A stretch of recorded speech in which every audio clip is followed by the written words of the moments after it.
Hi Stampers, this is Karen Phillip. I'm a Stampin Up Demonstrator and I'm pleased to show you how to make this card today, and I'm calling this a sky view scene. And this is sort of like when you're looking through the trees and you look up, and that's sort of how it would look. I got this idea from Split Coast Stampers and I thought I'd show you how I did it. So let's get started. The first thing is I use the Mountain Air stamp set. I use this tree and this tree. Any trees would work as long as they are pretty solid. And then I use this is from the potted succulent dies, and I use this jagged image. And so I cut these out in vellum so that it has this cool look. And let me show you, let's see if you'll be able to see it. So this part of the sky is it looks sort of like watercolor kind of spread all over it.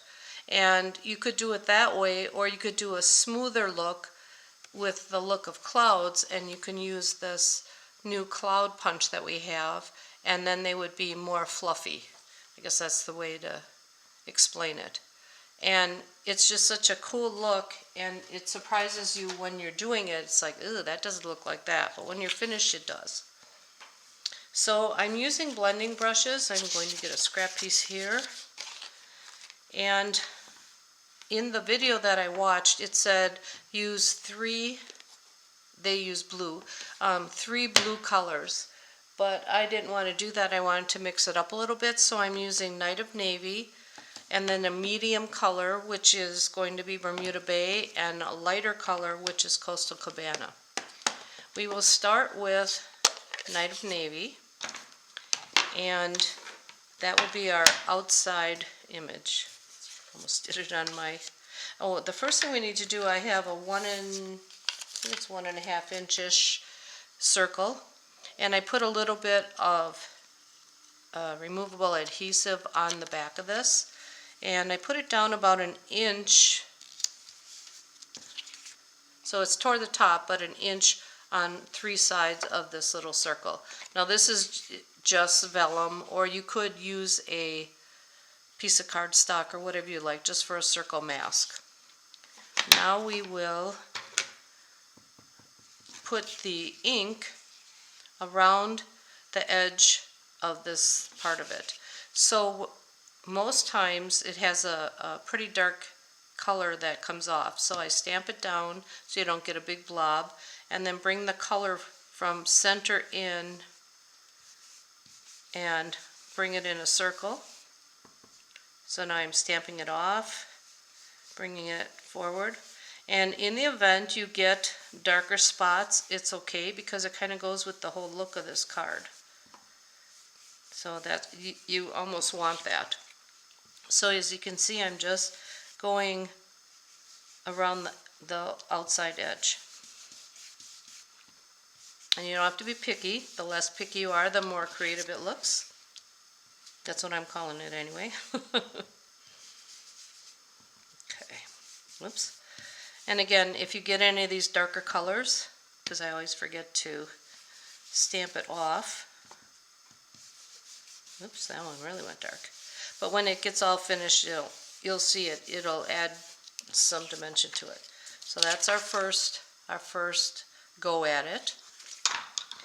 The next color I'm using, they suggest a medium blue. We are using Bermuda Bay is my medium color. All right. So this medium one we are putting inside of this white, but we're not hitting the circle. So it doesn't have to be dark. You don't want it dark, actually. And when you mix it with the navy, it's kind of cool, because where this white part is and then the kind of feathered, it actually sort of turns purpley. So when you're finished, it turns sort of purple. And that's really neat effect then. So it's not real dark, but that'll be good for that. I'm leaving this out. We're using this again. And then I'm using Coastal Cabana. And this is when you do want to hit the circle. You can hit the circle with the first part of the ink and then move it out. You could use a post-it note too, but I just wanted to do these all in vellum. It made it easier for everyone in the class. Got the vellum circle, and then they got the vellum jaggy part. I'm going to call it jaggy part. And that's this piece. So the next step is taking we're going back to the middle color, which is Bermuda Bay, the medium color. And we're using this as a mask. I'll use this other side so you can see better. And now is when, this is okay now, but after you do this part, it gives it that watercolory look. So I'll start again on the vellum, bring it forward to the edge of that design, and see how that looks. It looks all cloudy, or it even looks better than cloudy. It looks like like something exploded. And because this is different shapes, you can turn it different ways. And you just do the edge of it. You don't want to go too far up. You go all the way around the card. See how that looks? It's just such an amazing look, I think. This is kind of one of my favorite cards here. So as you can see, it just gave it like a dynamic that you wouldn't think would be possible. Okay, and that's all there is to get that part of the card coloring. And then again, this part will turn a little purple, I think, once it dries. It's the weirdest thing. Next part, we will be putting I'm going to open this up, do this side. Okay, next we will be putting our black trees on here. So I'm using the black memento and two of the stamps from the Mountain Air, and we'll use the one with the two trees because it's wider on the bottom. And I just inked this up, so I don't know how even it'll go. Okay, and you want to aim it toward the center of the circle, and the bottom is the wider part. I guess I should do it this way. The bottom is the wider part, and you don't need to hit the circle, but just aim it toward it. Hold it down, and you have a nice. This in itself would be a cool picture, but we're doing the technique. So now I'm going to go about 1 inch over, and again you want to aim this point to the circle. And then I'm going another inch. Always aim toward the center of this circle. And if you hit the circle, that's why we left the mask on. It's okay because it's masked.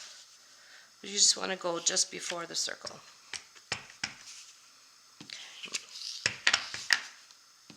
There. So it has sort of a base for our, almost like a clock. You start at one part and go around. Now we need to fill this bottom part in a little more. So we will stamp it down a little bit from the first one. So we're just moving it back. So you can see this is a little lower. We'll do another one, go down just a little bit more. And because we're using the two trees, it fills in this whole bottom part. We'll do some, oops, do it on this side. And then one kind of right here. And so that fills in our bottom part, so it looks like you're in the one part of the forest. Then we'll take our skinnier tree and put that in between these other ones. Again, you're moving it down. They're pretty much the same size, but it's just easier to gauge it, like so. You don't want to fill these top ones in too close, because then it kind of messes it up a little bit here. It doesn't look as cool, I guess. And that's it, basically, though. So it just has this really neat look. Now that we have all our trees, and see some of these I have our little splotches here and there, but it really doesn't really matter, and it makes it look neat. Now we'll take off our mask, and if it has any tape on there, you want to make sure that that's all smooth. Now I'm using some Mango Melody and taking our brush, or our blending brush, and going from the outside in. So I'm starting from the outside of the circle and going in, and I'm leaving the actual center alone. So I'm going in a circular motion for this whole circle.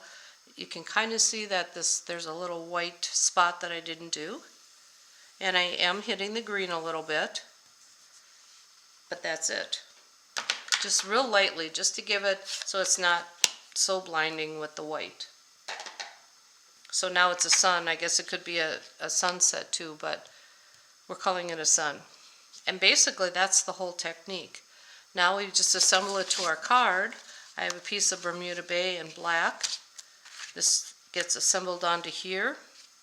The sentiment is a piece of 1/2 inch. Well, this one's a little more, but it's a piece of 1/2 inch.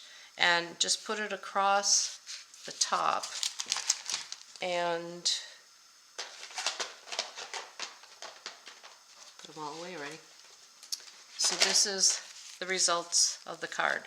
So I did black embossing and just left it straight. You hate to cover up any of the design. This one I embossed it and I did it crooked, so then I just cut it out and put it on there cut out. So you still get the message, and this is thinking of you. And that's all for this card. So when you make your samples for club members, again, you have your cheat sheet. Your little piece goes in here, and in the kit there is a tiny little circle that's what you'll use for your sample piece. So thanks for watching, and have a great day.